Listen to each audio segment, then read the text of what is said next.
All right, today we're going to show you how we take some pollen from we got our DC2 fig tree here, and the profichi, or the first crop, is getting ripened up.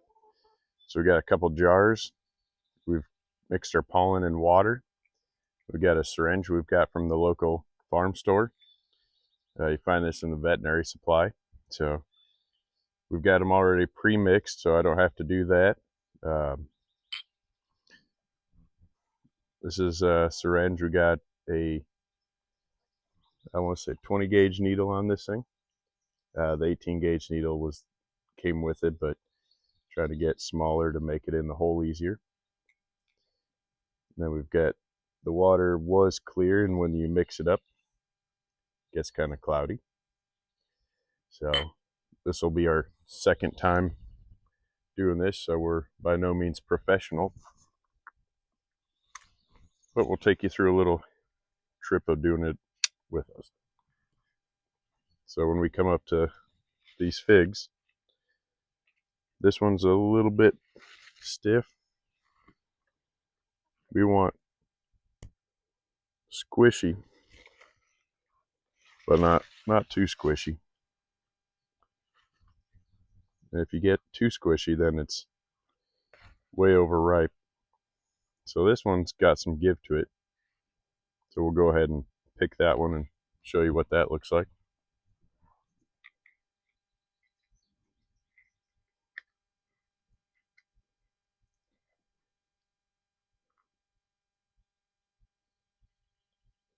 And there you can see all the pollen. It's just a bunch of dust. So what we'll do is we'll kind of peel these open like that. We'll set them on the counter to dry for a night. And then tomorrow, take this and we'll tap it just to show you guys the amount of pollen coming out of there. There's quite a bit. So we'll throw this on the counter, dry overnight. And then if you let these ripen too far, all the female flowers will swell and there'll be too much fluid in there and the pollen will be stuck to it. So if we let this one dry at this stage, we'll get the most pollen possible from what I've been finding.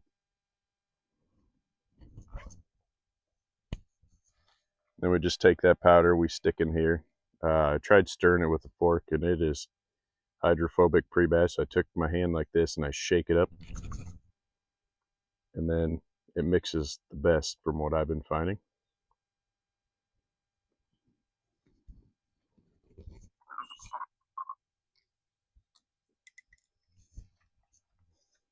So then we take our syringe, we just fill this thing clear full.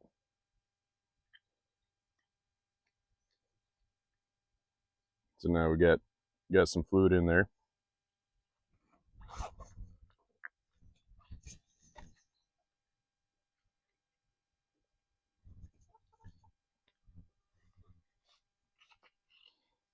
And we come over to our figs, and if you get it right in the ostiole, it slides in easier and you can feel the void or the gap in here. Then you just put enough till it comes out. And since I've got plenty of it, I've been just kind of going around to every fig I can.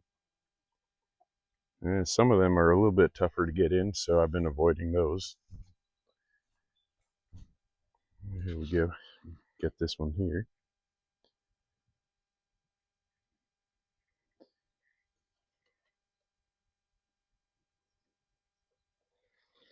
And some people say that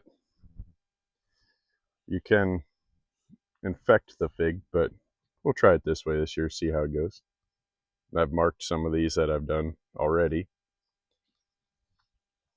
This one right here is Applejack, California seedling, but I believe it's a Smyrna. This is my first year with some figs on it. But we're going to go ahead and pollinate every one of these I can.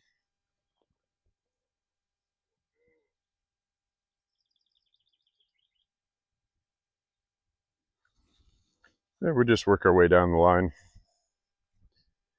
Weeds are getting pretty bad, but we've had over 8 inches of rain in the last week, so Mowing's been kind of tough. It's all soggy here and the mower sinks. So we'll just keep working our way through and get as many of these done as we can in a day. And go from there. About 3 months from now, we'll give a recap of how the pollination worked for us. So that whole row there we worked on yesterday and did as many as could with the first 2 syringes. So hopefully we get some pretty good pollinated figs this year. But thanks for joining us, guys.